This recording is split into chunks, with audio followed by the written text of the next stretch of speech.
네, 중국 홍콩 증시 출발 사항 말씀드리겠습니다. 중국 증시는 0.04% 상승 출발하였는데요.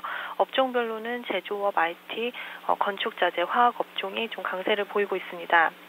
홍콩 지수는 0.33% 상승 출발하는데요. 지금 소폭 하락 반전한 추세를 보이고 있습니다. 에너지와 금융 업종이 강세를 보이고 있습니다. 중국 상해 종합지수가 어제 3% 가까이 반등에 성공을 하면서 2300포인트 선을 재차 회복했는데요. 그동안 리스크로 짓눌려 있던 부동산 규제 정책 강도가 예상보다 낮은 것으로 발표되면서 은행과 부동산주 중심으로 상승세가 나타났습니다.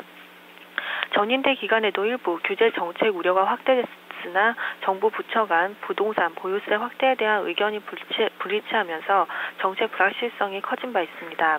따라서 전인대 폐막 이후 나올 예정이었던 부동산 신규제 정책이 증시의 불안감을 가중시켰는데요. 20일 북경시 주택건설위원회가 신부동산 세부 정책 의견 수렴을 발표를 했고 일부 발표된 규제 정책에 대한 의견을 수렴한 이후에 다시 그 세부 세칙을 발표할 것이라고 밝혔습니다.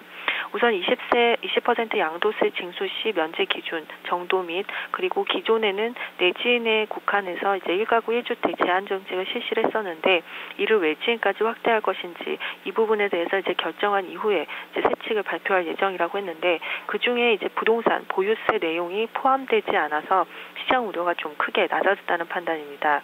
또한 그 외에도 부동산 보유세 지역 확대 가능성이 높았던 강소성과 남경 등 지역에서도 7월에 실시 가능성이 나오면서 결국 이제 하반기로 부동산 보유세 실시가 연기될 것으로 판단됩니다.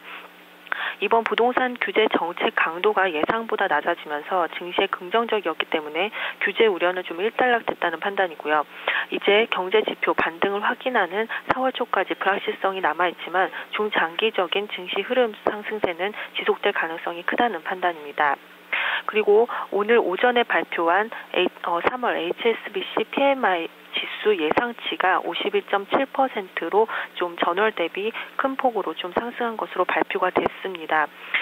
오늘 발표된 이 3월 HSBC PMI 지수가 3월 지표 중에서 가장 먼저 나오기 때문에 그 반등폭이 좀 중요했었는데요.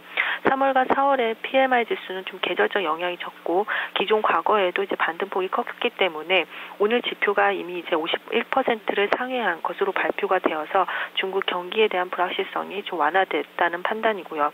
비록 3월 한 달간 부동산 규제 이슈가 좀 커지기는 했지만 이미 전인대에서 중국 정부의 재정 적자폭을 확대했고 투자와 소비 목표치를 상향 조정하는 등 내수 확대 의지가 보였기 때문에 이후 4월까지 PMI 지수 반등은 가능하다는 판단입니다.